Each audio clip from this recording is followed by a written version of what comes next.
Hi, I'm Tom Jiaras from the International House of Wine and Cheese and for winelovers.com. Welcome to Wine 101. And my co-host, Frank, the Internet Wino. We're coming to you live again from the Park Avenue Wine Bar in Barrington, Illinois. And who's our guest today? Today we have Tom Kalomiris. Did we say it the right way? You did. And Tom is the general manager, is that your title? Yes. At the Park Avenue Wine Bar. And so Tom, this is our beginning Wine 101 segment. I know you've got a long history of understanding wine. So talk a little bit for a beginning wine person, they come into a restaurant, how you or your staff would help somebody in learning about wine and dining. Well, I think really the most important thing is to be open and to ask questions. And if especially if you go somewhere where you have some trust in the staff, that they have some knowledge, and you're not afraid to ask a question here or there, I think they'll steer you in the right direction. Also, it's okay to not like something. You don't have to always pretend to be on the spot and feel like you have to know everything there is to know about wine. It's always learning. With wine, no matter how long you've been in it, you'll always be learning. It's a sad day when people stop learning.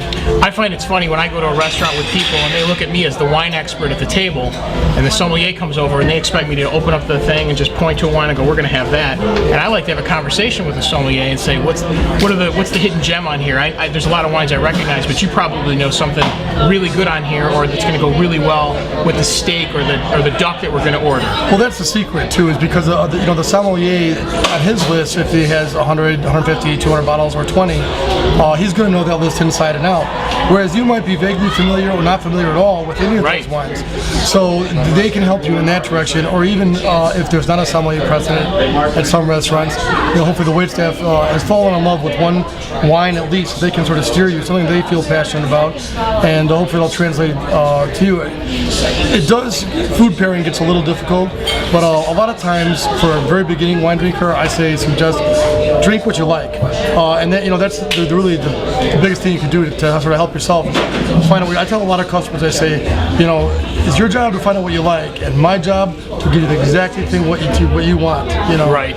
So will you actually ask somebody, tell me about a little about the wines that you like and Sure. what you drank? I'll ask them. My first question a lot of times is what they're considering for dinner, or for something before dinner. A lot of times we'll have wines that'll be an aperitif. Something you'll have is a glass of champagne or something light to begin with, a white with a salad perhaps. So if I find out what they're going to have to eat, I can always sort of steer them into something that's going to pair well with that dish. And I think they'll find a lot of times, to try something new, something different, and that's also friendly with the food they're eating. Some of the mistakes that are easy to fall into is finding a wine that you might love and a dish you might love that just go absolutely horribly together. Right. So that's a trap that sometimes I fall into on occasion, just because I really want that one, I really want that this, and I hope, even though I know it probably won't work out, it usually doesn't, but still sometimes you get to trust the people that are there to serve you.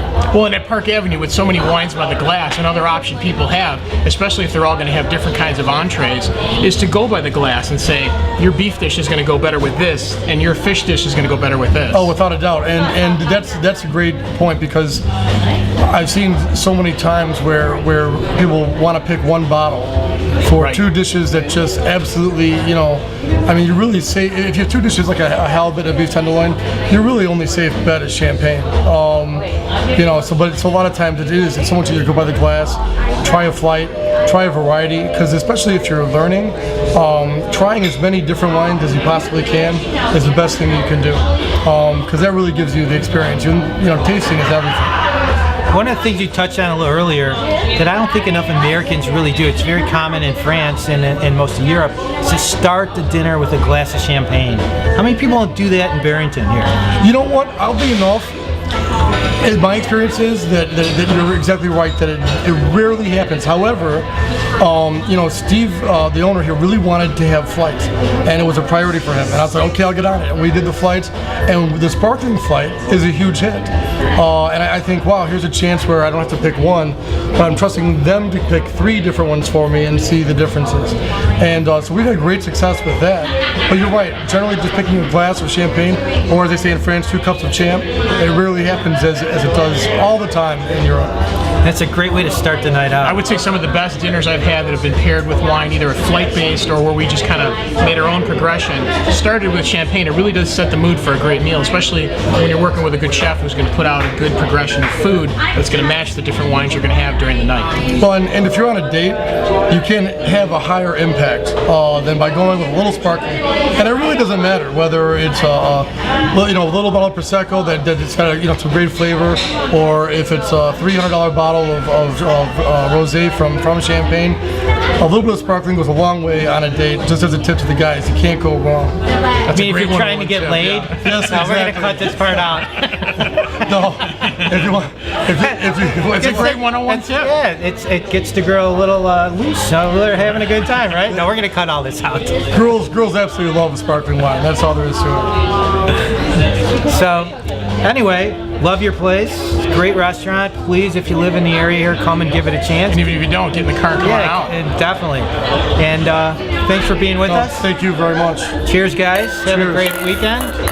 That's it for this edition of Wine 101. See you next time. Cool.